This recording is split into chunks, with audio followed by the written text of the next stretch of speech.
ریاست صاحب جو 53 والا ایشو ہے، یہ کہتے ہیں ہم قانون سازی کریں گے، بنیادی طور پر یہ پہلا چیک ہوگا اگر یہ شروع کر دیں، شاید سپریم کورٹ کے اندر جو ابھی کیس چل رہا ہے اس کیس کو بھی ایڈریس کرنے میں سہولت ہو سکتی ہے اگر یہ بتائیں کہ ہم یہ لیجسلیشن انٹروڈیوس کروا رہے ہیں ہاؤس کے اندر۔ ٹھیک ہو گیا، یہ تو لیجسلیشن تو بعد میں اس پہ ایک پروسیس ہے۔ میں سمجھتا ہوں کہ اس کے اندر جو انہوں نے ریکمنڈیشن دی تھی کہ اس پہ آپ عمل درآمد کروائیں، یہ تو بھی کر سکتے۔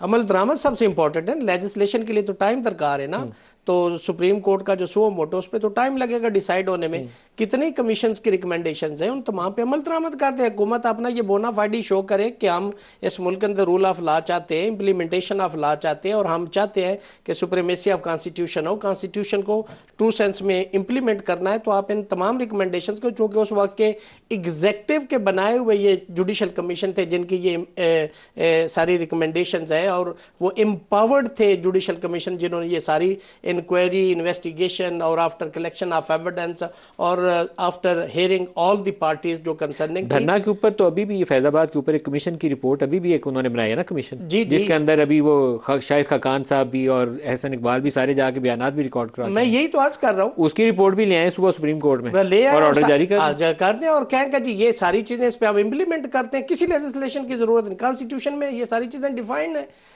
یہ جو سپریم کورٹ آف پاکستان کی ججمنٹس ہے نا، انڈر آرٹیکل 189 بائنڈنگ ہے تمام انسٹیٹیوشنز کے اوپر، تمام کورٹس کے اوپر۔ کہنے کی حد کی بائنڈنگ ہے، آپ نے air marshal Azhar Khan case کا بھی حوالہ دیا ہے، اس کے اوپر آرڈر آ چکا ہے، فائنلٹی ہو چکی ہے۔ یہی چیز ہے، میں کہتا ہوں کہ اگر آپ نے بونا فائڈی آپ چاہتے ہیں کہ in the interest of nation, in the interest of country, in the interest of citizen of Pakistan, if you want to implement the rule of law, so you have to implement the all judgments and the recommendation of all the commissions۔ Zartaj یہ اہم نکتہ ہے، آپ دوسری والی بات کا بھی جواب دے دیجیے گا، لیکن یہ کمیشن کی رپورٹ کے اوپر اگر عمل درآمد ہی ہو جائے، قاضی فائزی صاحب کے آرڈر جو انہوں نے لکھوایا ہوا ہے اس کے اوپر ہی عمل درآمد ہو جائے دھرنا کیس کے اندر، تو بہت سارا راستہ صاف ہو سکتا ہے، ججوں کو تحفظ بھی مل سکتا ہے۔ دیکھیے ملک صاحب، مجھے تو آج تک اتنا پتا ہے، جتنی میری ایج ہے، میں نے تو آج تک کبھی کسی کمیشن کا رزلٹ دیکھا نہیں ہے، کبھی ہم نے کوئی پبلش نہیں ہوتا دیکھا، نہ ہمیں پتہ چلا ہے کہ فار ایگزامپل ماڈل ٹاؤن کو لے لینا، 14 لوگوں کو 2017 کی پبلش ججمنٹ ہے ایز جج آف دی سپریم کورٹ، دھرنا کے اوپر ہی انہوں نے ججمنٹ دی ہوئی ہے۔ بہرحال میں وہی کہہ رہی ہوں نا کہ یہاں انڈر دا کارپیٹ چیزیں کر دی جاتی ہیں، اور اس کے بعد آپ جس کے خلاف آواز اٹھاتے ہیں آپ خود اس کے ساتھ مل جاتے ہیں۔ فار ایگزامپل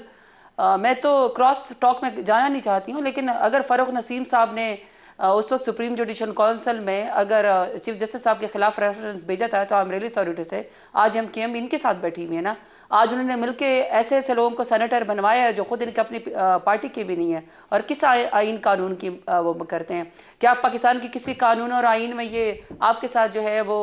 اس وقت وکیل بیٹھے ہوئے ہیں آپ کے اسٹوڈیو میں، ان سے پوچھیں کیا کبھی کوئی نگران وزیر اعظم، کوئی نگران وزیر اعلیٰ، کوئی نگران منسٹر آنے والی حکومت کا جو انہوں نے خود الیکشن کروایا ہو، اس الیکشن کا پروسیس ہو، وہ نگران وزیر اعظم اور کسی بھی پوسٹ کے اوپر بیٹھے ہوں، کیا وہ اس آنے والی حکومت کا حصہ بن سکتے ہیں؟ اس کا اگر وہ بن سکتے ہیں، جیسے کہ آج ان کے وہ سینیٹر بھی منتخب ہوئے ہیں، وہ انٹیریئر منسٹر بھی ہیں، کاکڑ صاحب جو وزیر اعظم تھے وہ بھی آج سینیٹر جو ہے وہ منتخب ہو گئے ہیں، جو انٹیریئر منسٹر تھے نگران وزیر اس کے حکومت کے اندر وہ چیف منسٹر وہ بھی ہیں، بلوچستان بھی ہیں۔ اس کا مطلب ہے کہ وہ سسٹم کے بینیفیشری تھے، اور وہ پی ایم ایل این کو ہی وہ سسٹم کے بینیفیشل ہے۔ دوسری بات یہ کہ اگر واقعی اتنا انہوں نے انصاف دینا ہے کہ جی پرائم منسٹر صاحب سے خود